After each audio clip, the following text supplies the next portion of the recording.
आता एसटी महामंडळाची बनवाबनवी मोठा गाजावाजा करून शिवसेना प्रमुखांच्या जयंतीला उद्घाटन केलेली शिवशाही बस खरं तर जुनी शिवनेरीच असल्याचा धक्कादायक प्रकार समोर आलाय। होय, परिवहन विभागानं केलेली ही फसवाफसवी आम्ही तुमच्या समोर आणतोय। तुम्ही दृश्य पाहू शकता। झी मीडिया ही मोठी बनवाबनवी उजेडात आणते।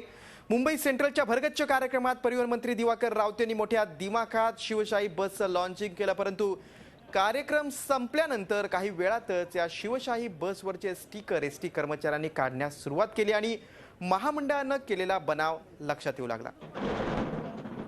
शिवनेरी बसलाच बाहेरून स्टिकर्स लावून शिवशाही बस म्हणून पुढे केलं गेलं होतं। विशेष म्हणजे दस्तूर खुद्द मुख्यमंत्री देवेंद्र फडणवीस आणि शिवसेना पक्षप्रमुख उद्धव ठाकरे यांच्या साक्षीनं महाराष्ट्राच्या जनतेची फसवणूक करण्यात आली आहे। यावरून इतिहासातील एक संदर्भ लक्षात येतो। घोडी बदलल्याशिवाय महाराजांना तोंड दाखवायचं नाही असा काही आदेश इथंही होता काय हे कळायला मार्ग नाही। या प्रकरणी आपण कोणतीही चोरी केली नसल्याची सारवासारव परिवहन मंत्री दिवाकर रावते यांनी केली आहे।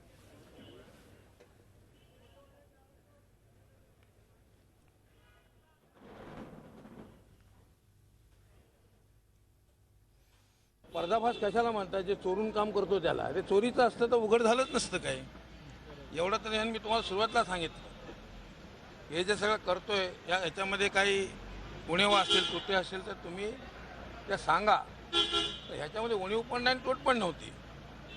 पर्दाफाश शब्द जो वापरला काही मीडियाने, पर्दाफाश म्हणजे चोरून काम करतो तो बाजूला करून पर्दाफाश करायचा असतो, ते उघड होतं ना सगळं। ती गाडी पुन्हा भिवंडीला जायची होती कारण ती रजिस्टर झालेली नाही, त्या ठाण्याला व्हायचे रजिस्टर।